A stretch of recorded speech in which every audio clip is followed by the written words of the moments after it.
بسم اللہ الرحمن الرحیم الحمد للہ وحدہ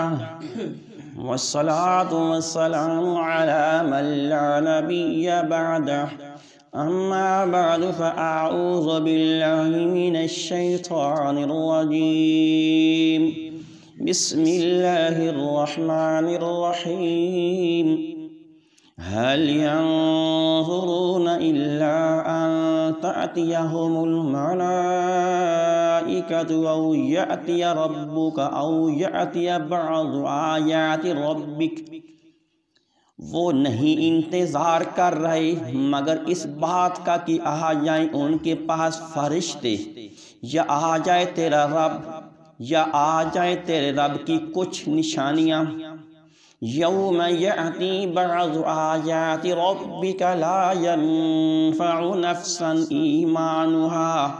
جس دن آ جائیں گی تیرے رب کی کچھ نشانیاں تو نہیں فائدہ دیں گی نہیں فائدہ دے گا کسی جان کو اس کا ایمان لم تکن آمنت من قبل او کسبت فی ایمانها خیرا اس سے پہلے اگر ایمان نہیں لایا یا نہیں کمائی کوئی بھلائی اپنے ایمان میں قل انتظروا انا منتظرون میرا نبی کہہ دو تم بھی انتظار کرو بے شک ہم بھی انتظار کرنے والے ہیں ان الذين فرقوا دينهم وكانوا شيعا لست منهم في شيء بے شک جن لوگوں نے اپنے دین کو فرقوں میں تقسیم کر دیا ہے اور وہ گروہ تھے لست منهم في شيء میرا نبی تم ان میں سے کسی چیز پر نہیں یعنی تمہارا ان سے کوئی تعلق نہیں انما امرهم الى اللہ ان کا معاملہ اللہ کے سپرد ہے ثم ينبئهم بما كانوا يفعلون پھر وہ ان کو بتائے گا جو کچھ وہ کرتے رہے من جاء بالحسنۃ فلہ عشر امثالها جو شخص ایک نیکی لے کر آئے گا اس کے لیے 10 نیکیوں کے برابر اجر ہوگا وَمَنْ جَاءَ بِالسَّيِّئَةِ فَلَا يُجْزَى إِلَّا مِثْلَهَا اور جو ایک برائی لے کر آئے گا تو نہیں بدلہ ملے گا مگر اسی کے برابر وَهُمْ لَا يُظْلَمُونَ اور ان پر ظلم نہیں ہوگا صدق اللہ العظیم تو آج کی یہ 8ویں پارے کی 3 آیات مبارکہ تلاوت کی گئی ہیں جمعہ کا دن ہے اور 29 تاریخ 2021 ہے تو ان آیتوں کے اندر ذکر اللہ رب العزت نے کیا ہے قیامت کا کہ اللہ کے پاک پیغمبر صلی اللہ علیہ وسلم نے مکے والوں کو بڑا ہی سمجھایا بڑی ہی ان کی خیر خواہی کی حد درجے سے ان کو یعنی سمجھایا اپنی ہمت طاقت سے بڑھ کر ان کو سمجھایا کہ لوگوں مان جاؤ ایک اللہ کو مان جاؤ اللہ کو وحدہ لا شریک مان جاؤ اللہ کی توحید کو اپنا لو اللہ کو سچے دل سے مان جاؤ میری اطاعت کر لو میرا کہنا مان لو جہنم سے بچ جاؤ گے لیکن وہ لوگ بھی اتنے ضدی تھے کہ اپنی ضد کے اوپر اڑے رہے ڈٹے رہے اپنی ضد کو نہ چھوڑا اپنے باپ دادا کے شرکیہ مذہب کو نہ چھوڑا اور مر کر جہنم پہنچ گئے تو اس کا ذکر فرما کے کیا یہ لوگ اس بات کا انتظار کر رہے ہیں کہ ان کے پاس فرشتے آئیں یا ان کے پاس رب آئے تمہارا پھر وہ مانیں گے تو فرشتے یا تو آتے ہیں موت کے وقت یا پھر فرشتے آتے ہیں اللہ کا عذاب لے کر آتے ہیں تو وہی صورتوں میں فرشتے آتے ہیں تو یعنی کیا یہ لوگ اس بات کا انتظار کر رہے ہیں کہ ان کی موت آ جائے اور فرشتے ان کی روح قبض کر لیں پھر یہ جہنم پہنچ جائیں مطلب جہنم جانے کے لیے جو لوگ تیار ہیں اگر اللہ کو نہیں مانتے سچے دل سے یہ پاک پیغمبر کی نبوت کا اقرار نہیں کرتے تابع داری نہیں کرتے یا فرشتے کوئی ان کے اوپر عذاب لے کر آ جائیں ان کو تباہ برباد کرنے کے لیے آ جائیں جیسے پہلے قوموں کے اوپر فرشتے عذاب لے کر آتے رہے کیا یہ لوگ اس بات کے انتظار کر رہے ہیں اللہ تو نہیں چاہتا کہ یہ میرا بندہ جہنم جائیں، لیکن لوگ خود چاہتے ہیں کہ ہم جہنم ہی جانا چاہتے ہیں۔ جب اللہ کا حکم نہیں مانتے، اللہ کو وحدہ لا شریک جب لوگ نہیں مانتے جانتے، جب پاک پیغمبر کے سچے دل سے فرما برداری نہیں کرتے، نماز نہیں پڑھتے، ایمان قبول نہیں کرتے، اطاعت نہیں کرتے، تو پھر اس کا انجام جہنم ہی ہے۔ تو اللہ کہتے ہیں کیا یہ اپنی ہلاکت خود چاہتے ہیں کہ میں کو فرشتے بھیج دوں، او فرما کہ او یاتی یا ربک، یا پھر تمہارا رب آ جائے، رب طرف خود کو فیصلہ کر دے، مطلب ان کو اللہ تباہ برباد کر دے، یا یہ دن قیامت کے رب کی عدالت میں کھڑے ہو تو رب کائنات کوئی ان کے بارے میں فیصلہ کر دے، تو پھر ایسے ضدی لوگوں کا فیصلہ پھر جہنم کے فیصلہ ہوتا ہے۔ جب کفر یا شرک یا مذہب ہی نہیں چھوڑنا، باپ دادے کا غلط مذہب ہی نہیں چھوڑنا،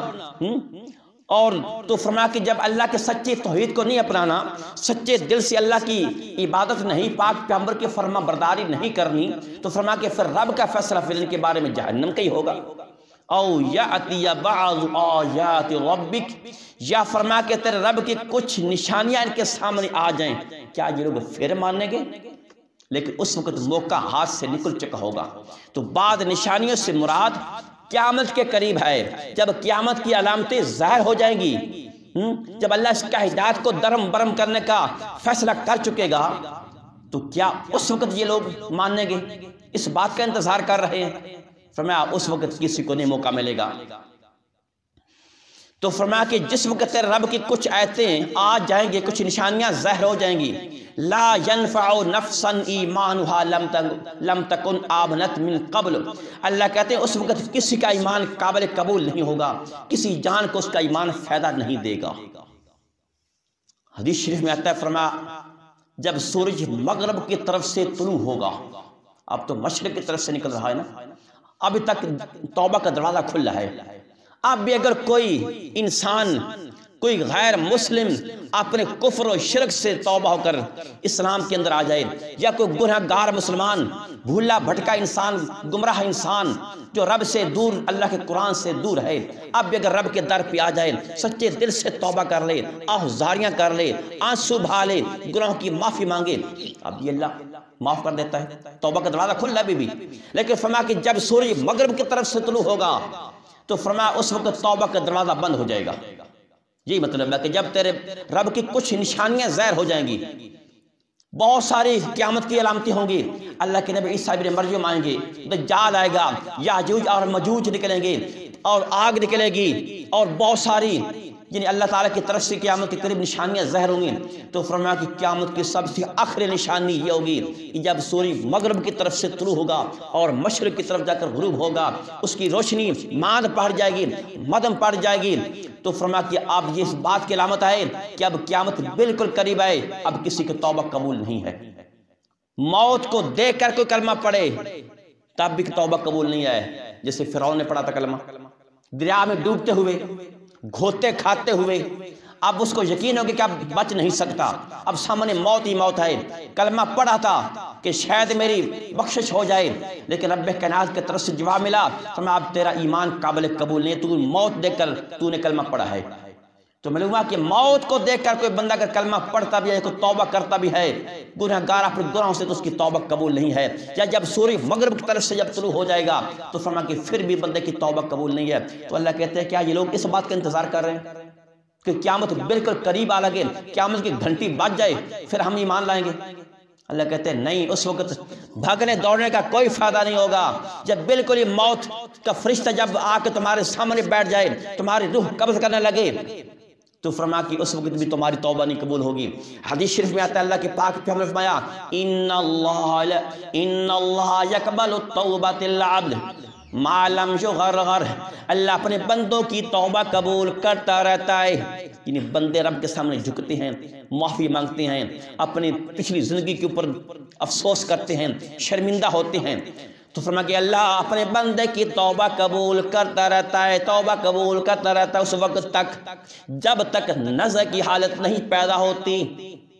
تو جس وقت بندے کی بالکل زندگی کی آخری سانس ہوتے ہیں نا، تو بندے کی آواز بند ہو جاتی ہے، آنکھیں اس کی بند ہو جاتی ہیں، اوپر سے آنے جانے والے بندے کی اس کو کوئی خبر نہیں کون آیا کون گیا، وہ ہوتی ہے نزع کی حالت ہوتی ہے، وہ بندہ سب جان کرنے کی حالت میں ہوتا ہے۔ فرشتے اس وقت گویا کہ اس کے پاؤں کی طرف سے روح جنہیں کھینچنا اور نکالنا شروع کر دیتے ہیں، اس کو سارا منظر سامنے نظر آ رہا ہوتا ہے، اس کو فرشتے بھی نظر آ رہے ہوتے ہیں، جیسے بندے کا عمل اور ایمان، اس کی اطاعت، اس کی نیکیاں، اس کی بدیوں کی وجہ سے اگر جنت یا جہنم کا نظارہ بھی وہ کر رہا ہوتا ہے، وہ اپنا بندہ انجام دیکھ رہا ہوتا ہے کہ اب میرا ٹھکانہ کون سا بنے گا،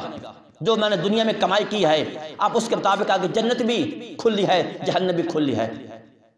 وہ سارا نظارہ کر رہا ہوتا ہے اس وقت۔ تو فرمایا یہ ہوتی ہے نزع کی حالت، اس وقت بندے کی توبہ قبول نہیں ہوتی، چاہے بندہ جتنا بھی افسوس کرے، جتنا بھی رب سے وقت مانگے، توبہ کرے، آنسو بہائے، اللہ کے نبی نے فرمایا صلی اللہ علیہ وسلم اس وقت بندے کی توبہ قبول نہیں ہوتی۔ تو اللہ کہتے ہیں کہ یہ لوگ اس بات کا انتظار کر رہے ہیں جو آپ بھی لوگ دنیا دین سے دور ہیں، رب کے گھر سے دور ہیں، قرآن سے دور ہیں، اللہ سے دور ہیں، تو کتنی ان لوگوں کی بدبختی ہے۔ کیا یہ لوگ اب بھی اس دور کے لوگ بھی اس بات کا انتظار کر رہے ہیں؟ تو اللہ یہ جھنجھوڑ کے سمجھا رہا ہے انسانوں کو، صرف مکے والوں کو نہیں، پوری دنیا کے لوگوں کو اللہ سمجھا رہا ہے۔ اللہ پوری دنیا والوں کے خیر خواہی کر رہا ہے، چونکہ مکے والے تو پہلے مخاطب تھے نا آخر میں، لیکن قرآن تو سارے لوگوں کی ہدایت کے لیے ہے نا۔ تو فرمایا کیا لوگ یہ اس بات کا انتظار کر رہے ہیں کہ موت کا فرشتہ جب آ کر سامنے بیٹھ جائے گا پھر توبہ کر کے ساری زندگی کی گناہ معاف کروا لیں گے، یا قیامت کی جب گھنٹی بج جائے گی تو پھر بھاگ دوڑ کے توبہ کر لیں گے، بخشش ہو جائے گی؟ اللہ کہتے ہیں نہیں۔ تو اسی میرے دوست عزیزو، موت کا وقت تو اپنی جگہ پہ مقرر ہے۔ آج کل کے دور میں تو اچانک موتیں آ جاتی ہیں، کبھی ایکسیڈنٹ کی صورت میں، کبھی ہارٹ اٹیک کی صورت میں، کبھی کسی صورت میں، پتہ نہیں لگتا کہ یہ بندہ چلتا پھرتا وہ جب آگے پہنچ جاتا ہے۔ تو اس لیے بندے کو ہر وقت اپنے رب سے گناہوں کی معافی مانگتے رہنا چاہیے، توبہ طیب ہونا چاہیے، اپنی آخرت کی تیاری رکھنی چاہیے، بالکل بندہ بے خبر ہو کر اور آخرت سے غافل ہو کر زندگی نہ گزارے۔ کسی کے سہار پہ نہ بیٹھے کہ چلو دن قیامت کی کوئی فلاں برادری میں کوئی حافظ صاحب ہیں، کوئی مولوی صاحب ہیں، اور کوئی ہماری سفارش کر دے گا ہمارا بیڑا پار ہو جائے گا، نہ جانے ان کی اپنے اعمال کیسے ہوں گے۔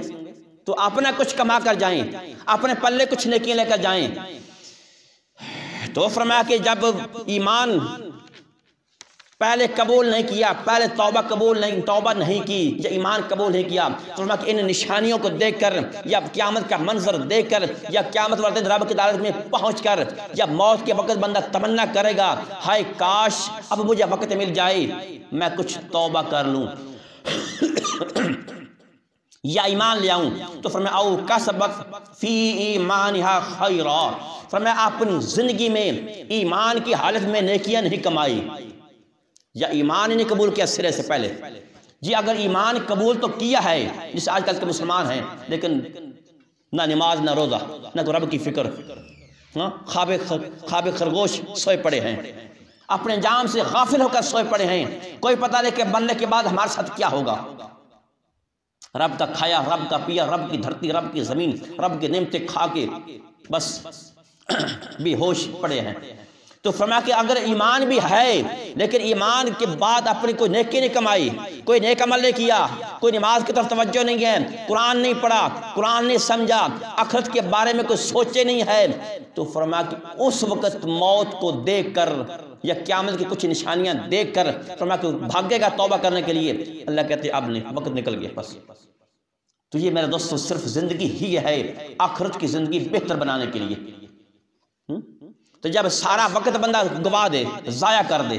تو پھر کیا فائدہ؟ دنیا کے بندے کے پاس کوئی تھوڑا بہت پیسہ تو ہے، لیکن جوانی میں اگر وہ بندہ کاروبار نہ کرے، کوئی دکانداری نہ کرے، تو پیسہ پڑا رہے، اس میں سے کھاتا پیتا بھی رہے، اور کہہ کہ چلو ابھی کوئی کاروبار کرتا ہوں، ابھی کوئی کاروبار کر لیتا ہوں، حتیٰ کہ بڑھاپا اس کے سر کے اوپر آ جائے، چلنا پھرنا مشکل ہو جائے، اب وہ کوئی کاروبار کر سکتا ہے؟ کیا وہ کرے گا بیچارہ؟ اولاد بھی پیچھے کوئی نہ ہو۔ تو جوانی میں بندہ کچھ کرنا چاہے تو دنیا کا کاروبار بندہ اچھا کر سکتا ہے۔ تو یہ بالکل بندے کے پاؤں میں جناب لڑکھڑانے لگ جائیں، چلنے پھرنے سے بندہ عاجز آ جائے، اب وہ کہہ کہ میں کوئی کاروبار کر لوں، تو مشکل ہو جائے گا۔ تو ایسی ہے کہ جب اللہ نے صحت دی ہے، زندگی دی ہے، جوانی دی ہے، طاقت قوت دی ہے، ایک بندہ نیکیاں نہیں کر رہا، آخرت کی فکر نہیں کر رہا، اور اس بات کا انتظار کر کہ جب بوڑھا ہو جاؤں گا، سارے کاموں سے فارغ ہو جاؤں گا، ماں بیٹی بیٹیاں بیاہ کی شادیاں کر کے سب کے کاروبار بنا کے مکان بنا کے پھر میں رب کا گھر سنبھال لوں گا، کیا پتہ موت پہلے آ جائے۔ اللہ کہتے ہیں قُلِ انتظروا اِنَّا مُنتظرون، اللہ کہتے ہیں میرے نبی کو کہو تم بھی انتظار کرو، ہم بھی انتظار کر رہے ہیں اللہ کے فیصلے کا، اللہ کوئی ہمارے بارے میں اچھا فیصلہ کر دے۔ یعنی تم اپنے کفر و شرک والے مذہب کے اوپر اڑے رہو اور میں تمہیں توحید کی طرف بلاتا ہوں، پھر تم اپنے مذہب کے اوپر رہ کر عمل کرو، میں اپنے مذہب کے اوپر اپنے طریقے کے اوپر رہ کر عمل کر رہا ہوں، پھر دن قیامت کے رب کی عدالت میں پہنچیں گے، پھر دیکھیں گے کس کے بارے میں اچھا فیصلہ ہوتا ہے، انجام کس کا اچھا ہوتا ہے، بہتر گھر کس کو ملتا ہے۔ کرو تم بھی انتظار، یہ نہیں مانتے ہو پھر اس کا حل یہی ہے۔ یعنی کتنی انسان کی بدبختی ہے کہ قرآن کے ہوتے ہوئے بھی انسان قرآن سے فائدہ نہ اٹھائے، قرآن کی طرف بندہ متوجہ نہ ہو، قرآن کے ہوتے ہوئے بھی بندے کو اپنا مالک یاد نہ آئے، کتنی انسان کی بدبختی ہے۔ قرآن جیسی نعمت کائنات کے اندر نہیں ہے۔ دنیا کی ساری دولتیں جمع کر لو، دنیا کی ساری چیزیں ایک طرف جمع کر لو، اللہ کا قرآن ایک طرف ہو تو اس کا مقابلہ نہیں کر سکتے چیزیں۔ کیوں؟ دنیا کی ساری چیزیں فنا ہونے والی ہیں، مکان، کوٹھیاں، گاڑیاں، کاروبار، دنیا کی عورتیں، اولاد، بیٹے اور بہت کچھ جمع کر لو، بالآخر سب کے اوپر ایک دفعہ فنا ہے، ایک دفعہ موت ہے، یا اپنے اوپر موت آ جائے گی سب کچھ یہی رہ جائے گا، یا ان کے اوپر موت آ گئی سب کچھ یہی رہ جائے گا۔ لیکن جس نے قرآن کو سمجھ کر اپنے مالک کی پہچان کر لی، جس نے قرآن سمجھ کر اپنا عقیدہ درست کر لیا، قرآن کو سمجھ کر جس نے کفریہ شرکیہ اعمال چھوڑ دیے، قرآن کو سمجھ کر ایک اللہ کی خالص بندگی کرنے لگ گیا، قرآن کو سمجھ کر اپنے حقیقی مالک کی پہچان کر لی، قرآن کو پڑھ کر سمجھ کر پاک پیغمبر کے طریقوں کو سمجھ لیا، اپنا کھانا پینا، اوڑھنا بچھونا، لین دین، معاملات، اس کی عبادت پاک پیغمبر کے طریقوں کے مطابق اس نے کر لی، تو یہ ساری دنیا کی چیزوں سے یہ بہتر ہے، مرے گا سیدھا جنت پہنچ جائے گا۔ تو جس نے ساری زندگی نہ اللہ کو پہچانا، نہ پاک پیغمبر کی ذات کو پہچانا، نہ پاک پیغمبر کے طریقوں کو پہچانا، نہ قرآن کو پہچانا، نہ حلال کا پتہ، نہ حرام کا، نہ جائز کا، نہ ناجائز کا، نہ غلط کا، نہ صحیح کا، اور نہ حق کا، نہ باطل کا پتہ، تو بس دنیا جمع کرتا رہا، حلال حرام جمع کرتا رہا، نہ ساری زندگی کوئی نیکی کی، نہ کوئی نماز، نہ کوئی روزہ، تو اس کا کیا فائدہ بنے گا؟ مرے گا سیدھا جہنم پہنچے گا وہ بندہ۔ تو اس لیے اللہ فرماتے ہیں کہ میرا پیغمبر کو کہو کائنات کی ساری چیزوں سے جو تمہارے پاس سب سے بہترین نعمت آئی ہے وہ اللہ کے قرآن کی نعمت ہے، قرآن کے ہوتے ہوئے بندہ جہنم پہنچ جائے اس سے اور کیا بڑی بدبختی انسان کی۔ تو آج بھی دیکھ لیجئے قرآن موجود ہے لیکن پڑھنے والے بہت کم ہیں، سمجھنے والے بہت کم ہیں، اکثریت لوگوں کی آج بھی قرآن سے دور ہے۔ ہاں، اللہ سب کو سمجھ عطا فرمائے۔ اس لیے میرے دوست عزیز، ہم اپنی بھی فکر کریں اور دوسروں کی بھی ذرا فکر کریں، ان کو بھی کچھ سمجھائیں، ان کو آخرت کے انجام کے بارے میں کہا کریں یار مار کر رب کے پاس جانا ہے، کیوں جہنم جاتے ہیں خود اپنے ہاتھوں۔ ان الذین فرقوا دینہم، یعنی استاد طالب علم کو سمجھاتا ہے، ماں باپ سمجھاتے ہیں کہ یار کچھ پڑھ لے، امتحان سر پہ آئے، مہینہ 2 مہینے رہ گئے، پڑھ لے، کچھ تیاری کر لے۔ وہ کہتا ہے استاد کو ساجی بڑا وقت پڑھا، ابھی 2 مہینے پڑھے پورے، میں بس 10 سے تیاری کر کے پاس ہو جاؤں گا۔ وہ ہوا کیا، سارے امتحان سر کے اوپر آ گیا اور وہ جناب جب پیپر سامنے آیا کوئی ذہن میں نہیں ہے اس کا میں سوال کا کیا جواب لکھوں، خالی پیپر دے کے سارے پیپر میں فیل ہو گیا۔ ہاں، یہ وقت پہ تیاری نہیں کی تو آخری وقت میں وہ کیسے تیاری کر کے وہ بندہ پاس ہو جائے گا؟ یہ آپ جوانی میں زندگی میں آخرت کی تیاری نہ کی تو موت کے آخری وقت میں، زندگی کے آخری ایام میں کیا پتا کہ زندگی ہماری کب تک ہے، جوانی تک ہے زندگی، بڑھاپے تک ہے، کب تک زندگی ہے، تو اس وقت کیا بندہ تیاری کرے گا؟ ان الذين فرقوا دينهم وكانوا شيعا لست منهم في شيء، فرمایا کہ جن لوگوں نے اپنے دین کو فرقوں میں تقسیم کر دیا، تو فرمایا وكانوا شيعا، شیعہ کا مطلب گروہ، اور وہ گروہوں میں بن گئے، گروہوں میں تقسیم ہو گئے، گروہ بن گئے، تو فرمایا کہ لست منهم في شيء، میرا نبی آپ کو ان سے کوئی تعلق نہیں ہے۔ تو گویا کہ دین کو تقسیم کر دینا میں یہ بہت بڑی بدبختی ہے۔ جب بندہ اپنے دین میں فرقے بنا لیتا ہے تو فرقے میرے دوستو تب بنتے ہیں جب بندہ قرآن کو چھوڑ دیتا ہے۔ اللہ نے ایک اور مقام پہ فرمایا 4 پارے میں، وَاعْتَصِمُوا بِحَبْلِ اللَّهِ جَمِيعًا وَلَا تَفَرَّقُوا، اللہ کہتا ہے سارے مل کر میری اس رسی کو مضبوطی سے تھام لو. تو رسی سے مراد اللہ کا قرآن ہے، یعنی قرآن کے پیچھے لگ جاؤ، جو قرآن کہتا ہے وہ کرو، جس سے روکتا ہے اس سے رک جاؤ. سارے کے سارے مل کر ایک قرآن کے پیچھے لگ جائیں، قرآن کو اپنا امام اور پیشوا بنا لیں. جس طرح امام صاحب نماز پڑھاتے ہیں، مقتدی اس کے پیچھے پیچھے چلتے ہیں، اس کے آگے نہیں چلتے. امام کے آگے چلتے تو ان کی نماز ہی خراب ہو جائے نا. تو اسی طرح قرآن کے پیچھے لوگ لگیں، جو قرآن کہتا ہے وہ کرتے چلے جائیں، جن کاموں سے قرآن نے روکا اس سے رک جائیں. یہی مطلب ہے کہ سارے مل کر اللہ کی رسی کو، قرآن کو مضبوطی سے تھام لو. وَلَا تَتَفَرَّقُوا فِيهِ، ان میں فرقے نہ بناؤ، الگ الگ ٹولیاں نہ بناؤ، جماعتیں نہ بناؤ. یہ بڑی نقصان کی بات ہے. دیکھو صحابہ کرام کی جماعت ایک جماعت تھی، ان میں کوئی فرقے تھے؟ کوئی فرقے نہیں تھے صحابہ کرام کے. انہوں نے سب نے قرآن کو مضبوطی سے تھام لیا، پاک پیغمبر سے قرآن کو سمجھا، سیکھا. پھر صحابہ سارے قرآن سمجھنے والے بھی تھے، سمجھاتے بھی تھے، پڑھتے بھی تھے، پڑھاتے بھی تھے، سیکھتے بھی تھے، سکھاتے بھی تھے. ان میں کوئی فرقے نہیں تھے، نہ دیوبندی، نہ بریلوی، نہ شیعہ، نہ سنی، کوئی ان میں فرقے نہیں تھے. وہ سارے کامیاب تھے. اولئک حزب اللہ، اللہ کہتے ہیں اللہ کی جماعت ہے. الا ان حزب اللہ هم المفلحون، سنو میں اللہ اعلان کرتا ہوں وہ اللہ کی جماعت کامیاب ہے. لیکن آج بدبختی سے مسلمانوں نے آپس میں جنہیں فرقے بنا لیے، جماعتوں میں تقسیم ہو گئے، ان کی طاقت کمزور ہو گئی. آج دشمن مسلمانوں کو گھیر گھیر کے مار رہا ہے، قتل کر رہا ہے. مسلمانوں کو مار رہا ہے غیر مسلم. ہاں، صرف مسلمانوں کی فرقوں میں تقسیم ہونے کی وجہ سے یہ ایک دوسرے کی مدد بھی نہیں کر سکتے. کوئی ان کا حال نہیں پوچھنے والا. ایک ملک کو ایک مسلمان ملک کو کافر مارتا ہے، دوسرا مسلمان ملک کھڑا تماشا دیکھ رہا ہے، وہ اس کی مدد بھی نہیں کر رہا. اتنا مسلمان کمزور ہو چکا ہے، صرف یعنی کہ آپس میں فرقوں میں تقسیم ہونے کی وجہ سے دل کے اندر نفرتیں وہ پیدا ہو گئی مسلمانوں کے اندر. اللہ سمجھ عطا فرمائے. ہم مسلمانوں کو تو دیکھ کے کافر بھی اسلام کی طرف نہیں آ رہے. وہ کہتے ہیں کہ ہم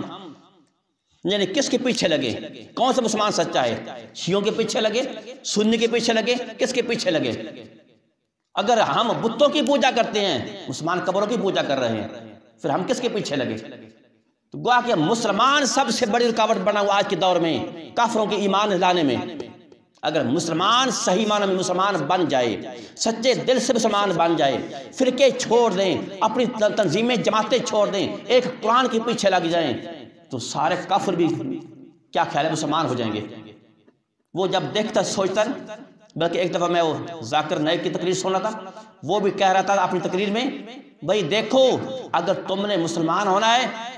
جو غیر مسلمان ان کو خطاب کر کے کہہ رہا تھا، مسلمانوں کی حالت کو نہ دیکھو. کیوں؟ جیسے تم لوگ ہندو اپنا بتوں کی پوجا کرتے ہو، ہمارے مسلمان قبروں کی پوجا کر رہے ہیں. تم نے مسلمان ہونا ہے، قرآن کو دیکھو، قرآن کیا کہتا ہے، بس پھر تم مسلمان ہوگے. تو یہ فرقوں کی وجہ سے آج غیر مسلم جو ہمیں دیکھ کر وہ پیچھے ہٹا ہوا ہے، وہ اس سوچ میں ہے ہم کس کے پیچھے لگے، کون سا مسلمان سچا مسلمان ہے. تو سارے مسلمان اگر اپنی جماعتوں کو، فرقوں کو، تنظیموں کو چھوڑ کے ایک قرآن کے پیچھے لگ جائیں، ایک جماعت بن جائے، ان کا ایک امام بن جائے، ایک ان کا پیشوا بن جائے، تو مسلمانوں کی طاقت اور قوت مضبوط ہو جائے. پھر کسی کافر کی کیا ضرورت ہے کہ وہ ان کو چن چن کے مارے؟ ہو ہی نہیں سکتا. لیکن نہیں، ایسا ہو ہی نہیں. تو اللہ کہتے ہیں میرا پیغمبر آپ کا ایسی جماعتوں کے ساتھ کوئی تعلق واسطہ نہیں ہے کہ جنہوں نے مسلمانوں کو جدا کر دیا، مسلمانوں کے فرقے بنا دیے. انما امرہم الی اللہ، ان کا معاملہ اللہ کے سپرد ہے. پھر اللہ کے پاس پہنچے گے، پھر اللہ خود فیصلے کر دے گا. ثم ینبئہم بما کانوا یفعلون، پھر وہ اللہ ان کو بتائے گا جو کچھ وہ کرتے رہے ہیں. پھر اللہ بتائے گا کہ حق پہ کون تھا، باطل پہ کون تھا. ہاں، شیعہ ٹھیک تھا کہ سنی ٹھیک تھا، کون سا مطلب سچا تھا. پھر دن قیامت کے پہنچ کر فیصلے اللہ کرے گا. لیکن وہاں فیصلے اگر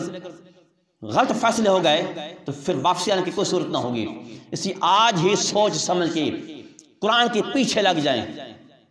جتنے غلط فرقے ہیں، جتنے قرآن و سنت کے خلاف فرقے ہیں، سب کو چھوڑیں، ایک قرآن کے پیچھے لگ جائیں. بس نہ کسی امام کی مانے، نہ کسی مولوی کی مانے، نہ کسی پیر کی مانے، بس اپنا پیر قرآن کو بنا لے، قرآن کے پیچھے لگ جائے. قرآن کو جو بندہ سمجھ کر پڑھ لیتا ہے وہ بندہ تر جائے گا، اس کا بیڑا پار ہو جائے گا. تو فرمایا کہ من جاء بالحسنۃ فلہ عشر امثالھا۔ اب دیکھو اللہ پاک کتنا مہربان ہے، اللہ کتنا انسانوں کی خیر خواہی کر رہا ہے، اللہ اپنی طرف سے کتنی عنایتیں دے رہا ہے، نوازشیں دے رہا ہے، لیکن لوگ پھر بھی اللہ سے لینا کچھ نہیں چاہتے، پھر بھی لوگ جہنم جانا چاہتے ہیں۔ اللہ کہتے ہیں جو شخص ایک نیکی میرے پاس لے کر آئے گا نا، میں اس کو ایک کے بدلے 10 نیکیوں کا ثواب دوں گا، بلکہ تیسرے پارے میں اللہ کہتے ہیں 700 گنا تک میں دوں گا۔ پھر فرمایا واللہ یضاعف لمن یشاء، 700 سے بھی میں زیادہ کر سکتا ہوں، جتنا اخلاص زیادہ ہوا، جتنا اللہ کی رضا اس میں زیادہ ہوئی، جتنا وہ اس کا روپیہ پیسہ حلال کمائی کا ہوا، اللہ کہتے ہیں میں جتنا چاہوں گا اضافہ کر دوں گا۔ تو اللہ کتنا مہربان ہے۔ اسی حدیث شریف میں آتا ہے اللہ کے پاک پیغمبر فرمایا صلی اللہ علیہ وسلم، فرمایا جو بندہ ہر مہینے کے 3 روزے رکھتا ہے نا، ہر مہینے کے 3 روزے رکھتا ہے، اللہ اس بندے کو پورے سال کے روزوں کا ثواب دیتا ہے۔ وہ کیسے؟ ہر مہینے کے 3 روزے رکھے گا تو کتنے بن گئے سال کے؟